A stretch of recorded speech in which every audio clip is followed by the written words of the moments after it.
नमस्कार दोस्तों, welcome back to my YouTube channel. अगर आप महाराष्ट्र में सरकारी नौकरी की तैयारी कर रहे हैं और किसी ऐसी भर्ती का इंतज़ार कर रहे थे जिसमें सैलरी, स्थायी नौकरी और प्रमोशन के बेहतरीन अवसर जिसमें हो, तो आज की ये वीडियो आपके लिए बहुत इंपॉर्टेंट होने वाली है। क्योंकि दोस्तों एमपीएससी ग्रुप सी की जो भर्ती का नोटिफिकेशन है वो जारी हो चुका है, जिसमें बहुत ही वैकेंसी बम्पर निकल चुकी है। इस वीडियो में आज हम जानेंगे एमपीएससी क्या होता है, ग्रुप सी का मतलब क्या होता है और इस भर्ती में पोस्ट कितनी निकली हैं, हर पोस्ट में क्या क्या काम करना रहता है, कितनी वैकेंसी रहेंगी और किस पोस्ट के लिए कौन कौन आवेदन कर सकता है, आपकी शैक्षणिक योग्यता क्या रहेगी, आयु सीमा क्या रहेगी और सैलरी आपको कितनी मिलेगी, चयन प्रक्रिया जो सिलेक्शन प्रोसेस है वो क्या रहेगा, आवेदन शुल्क आपको कितना मिलेगा और महत्वपूर्ण इसकी तिथियां क्या क्या है। आखिर में मैं आपको बिना किसी गलती के आवेदन करना बताऊंगा, जो कि बिल्कुल लाइव प्रूफ्स के साथ आपको मैं बताऊंगा दोस्तों। तो वीडियो में बने रहें और बिल्कुल भी वीडियो को स्किप मत कीजिएगा और भर्ती की जानकारी पूरी लेने के लिए वीडियो को पूरा फुल देखिएगा और अपने दोस्तों के साथ भी शेयर कीजिएगा। तो चलिए वीडियो शुरू करते हैं। तो सबसे पहले बात आ जाती है कि एमपीएससी क्या है। तो सबसे पहले जान लेते हैं कि एमपीएससी क्या होता है। एमपीएससी यानी महाराष्ट्र पब्लिक सर्विस कमीशन, ये महाराष्ट्र सरकार का एक ऐसा आयोग है जो राज्य के विभिन्न सरकारी विभागों में अधिकारियों और कर्मचारियों की भर्ती करवाता है। जिस प्रकार पूरे भारत में यूपीएससी काम करता है, उसी प्रकार से महाराष्ट्र राज्य के लिए एमपीएससी विभिन्न सरकारी नौकरियों की भर्ती आयोजित करता है। एमपीएससी के माध्यम से चयनित उम्मीदवारों को सरकारी विभागों में स्थायी नौकरी, अच्छा वेतन, भविष्य में प्रमोशन के अवसर भी मिलते हैं। ठीक है, तो ग्रुप सी क्या होता है ये जान लेते हैं। तो बात करते हैं ग्रुप सी की। बहुत से उम्मीदवारों के मन में ये सवाल रहता है कि आखिर ग्रुप सी नौकरी, इसकी ग्रुप सी की जो नौकरी है वो क्या है। ग्रुप सी के अंतर्गत ऐसे पद आते हैं जिनमें सरकारी कार्यालयों का दैनिक प्रशासनिक और तकनीकी कार्य संभाला जाता है।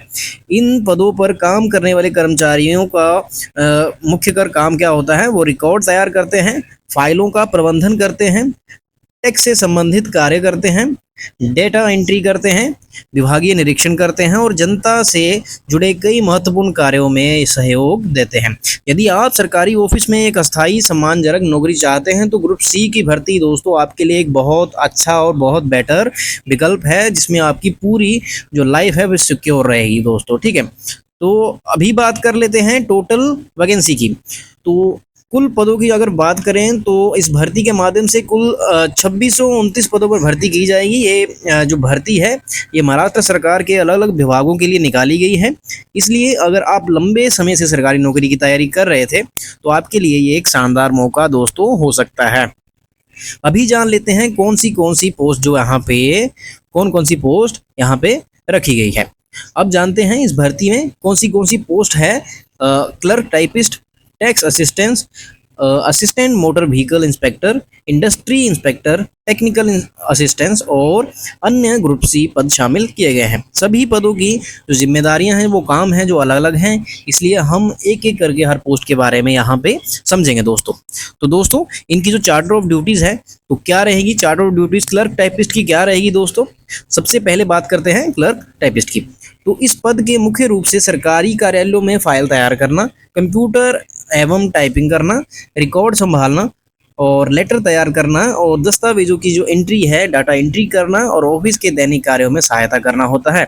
यदि आपकी टाइपिंग अच्छी है और आपको कंप्यूटर का सामान्य ज्ञान यानी कि जनरल नॉलेज है तो ये पोस्ट आपके लिए बहुत अच्छी मानी जाएगी दोस्तों। ठीक है, तो अभी बात कर लेते हैं टैक्स असिस्टेंट की। तो टैक्स असिस्टेंट में क्या रहेगा, इस पद में चयनित उम्मीदवार टैक्स से संबंधित रिकॉर्ड तैयार करेंगे और टैक्स डेटा की जांच करते हैं, टैक्स विभाग के अधिकारियों की सहायता भी करते हैं और दस्तावेजों का सत्यापन करते हैं और टैक्स से जुड़े प्रशासनिक कार्यों को संभालते हैं। यानी कि वेरिफिकेशन और प्रशासनिक कार्यों में ज़्यादातर ये इन्वॉल्व रहते हैं। ठीक है, असिस्टेंट मोटर व्हीकल का क्या काम रहता है, इस पद पर मुख्य कार्य वाहनों की फिटनेस जांच करना, वाहन संबंधी नियमों का पालन करवाना और कमर्शियल वाहनों का निरीक्षण करना, परिवहन विभाग के नियमों की जांच करना तथा सड़क सुरक्षा से जुड़े कार्य करना होता है।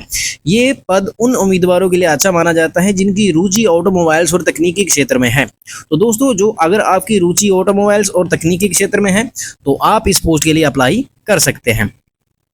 इंडस्ट्री इंस्पेक्टर का कार्य क्या रहता है? उद्योगों का निरीक्षण करना, सरकारी योजनाओं के अनुसार उद्योगों की जांच करना, आवश्यक रिपोर्ट तैयार करना तथा उद्योग विभाग से जुड़े प्रशासनिक कार्यों में सहायता करना। तो ये इंडस्ट्री इंस्पेक्टर का काम रहता है। तो अगर आप इसमें इंटरेस्टेड हैं तो अपनी क्वालिफिकेशन के हिसाब से इसमें अप्लाई कर सकते हैं। अभी बात कर लेते हैं टेक्निकल असिस्टेंट।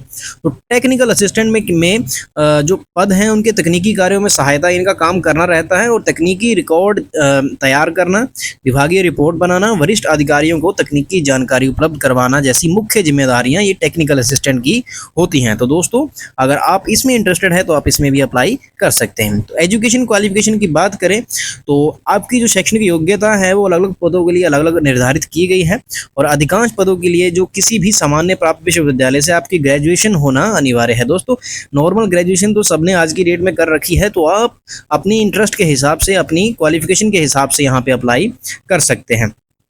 और मोटर व्हीकल इंस्पेक्टर के संबंध में दोस्तों इंजीनियरिंग डिप्लोमा या डिग्री मांगी गई है। तो आवेदन करने से पहले अपने पद के अनुसार, ठीक है, अपनी क्वालिफिकेशन के अनुसार वहां पे उसको ऑफिशियल नोटिफिकेशन को चेक करके ही पोस्ट को अप्लाई कीजिएगा दोस्तों, ठीक है। तो एज लिमिट की अगर बात करें तो एज लिमिट आपकी न्यूनतम आयु 18 साल रखी गई है, जिसमें कुछ पद निर्धारित रखे गए हैं 18 साल की एज लिमिट के लिए। और आरक्षित वर्ग के उम्मीदवारों को महाराष्ट्र सरकार के नियमों के अनुसार भी छूट यहाँ पे प्रदान की जाएगी, यानी कि एज रिलैक्सेशन भी कैटेगरी वाइज यहाँ पे आपको देखने को मिलेगी। सैलरी की बात करें दोस्तों तो सैलरी इस भर्ती में चयनित उम्मीदवारों को सरकारी वेतनमान के अनुसार लगभग 25,000 से लेकर 81,000 रुपये प्रति माह का वेतन मिलेगा। इसके बीच में आपको वेतन यहाँ पे दोस्तों मिलने वाला है। अलग अलग पदों के अनुसार वेतन आपका होगा, ठीक है।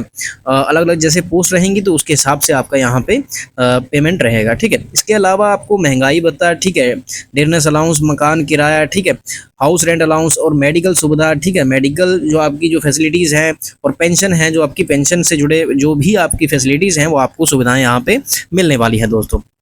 तो अभी बात कर लेते हैं सिलेक्शन प्रोसेस की। तो सिलेक्शन प्रोसेस में उम्मीदवारों को सबसे पहले प्रीलिमिनरी एग्जामिनेशन देना होगा। इसके बाद उम्मीदवारों को मेन एग्जामिनेशन के लिए बुलाया जाएगा। जो प्रीलिमिनरी एग्जामिनेशन में पास रहेंगे उनको मेन एग्जामिनेशन में बुलाया जाएगा। कुछ पदों पर आपकी जैसे कि कंप्यूटर जहाँ पे क्लर्क की जो पोस्ट है उसमें टाइपिंग टेस्ट या स्किल टेस्ट भी आपका हो सकता है। जैसे कि आपका टेक्निकल काम है तो उसमें आपका स्किल टेस्ट होगा, देन आपका क्लरिकल पोस्ट के लिए आपका टाइपिंग टेस्ट यहाँ पे हो सकता है। इसके बाद आपकी डॉक्यूमेंट वेरिफिकेशन होगी। डॉक्यूमेंट वेरिफिकेशन होने के बाद आपका मेडिकल एग्जामिनेशन होगा।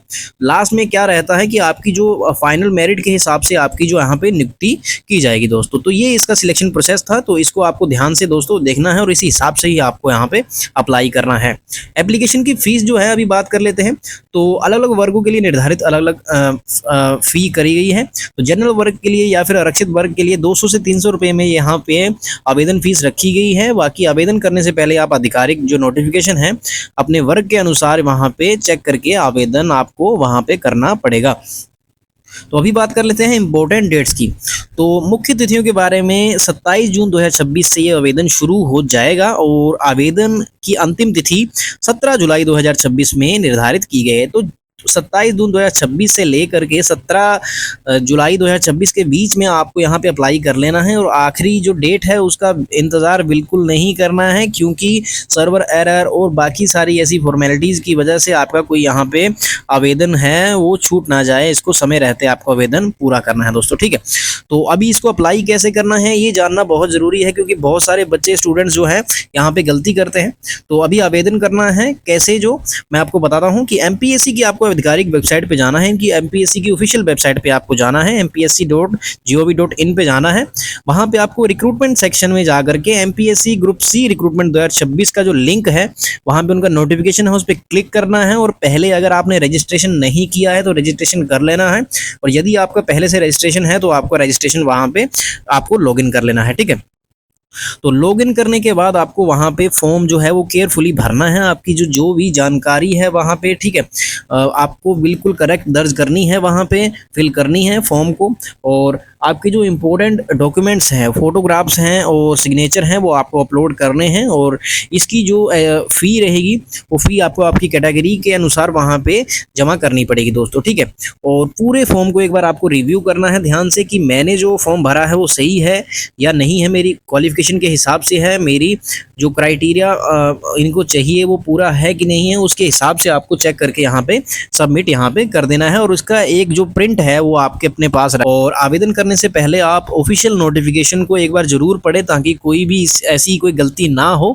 ये वीडियो मैंने एजुकेशन पर्पज़ के लिए बना रखी है, इसका ऑफिशियल नोटिफिकेशन रिलीज हो चुका है जो मैं अपने कमेंट बॉक्स में या फिर डिस्क्रिप्शन में इसका लिंक दे दूंगा, आप लोग वहां से इसको चेक कर सकते हो और अपने दोस्तों के साथ इसको शेयर कर सकते हो। और रोजाना ऐसी सरकारी नौकरी अपडेट्स के लिए आप मेरे चैनल को सब्सक्राइब कर सकते हैं और बेल आइकन को प्रेस कर सकते हो ताकि ऐसी वीडियोस, इंफॉर्मेटिव वीडियोस जो रहेंगी हर महीने, हर दिन, हर साल यहाँ पे आपको देखने को मिलने वाली है दोस्तों। तो वीडियो को अपने दोस्तों, रिलेटिव्स और फ्रेंड के साथ ज़्यादा से ज़्यादा शेयर कीजिएगा दोस्तों और चैनल को सब्सक्राइब करना मत भूलिएगा दोस्तों। धन्यवाद, मिलते हैं अगली भर्ती की अपडेट के साथ।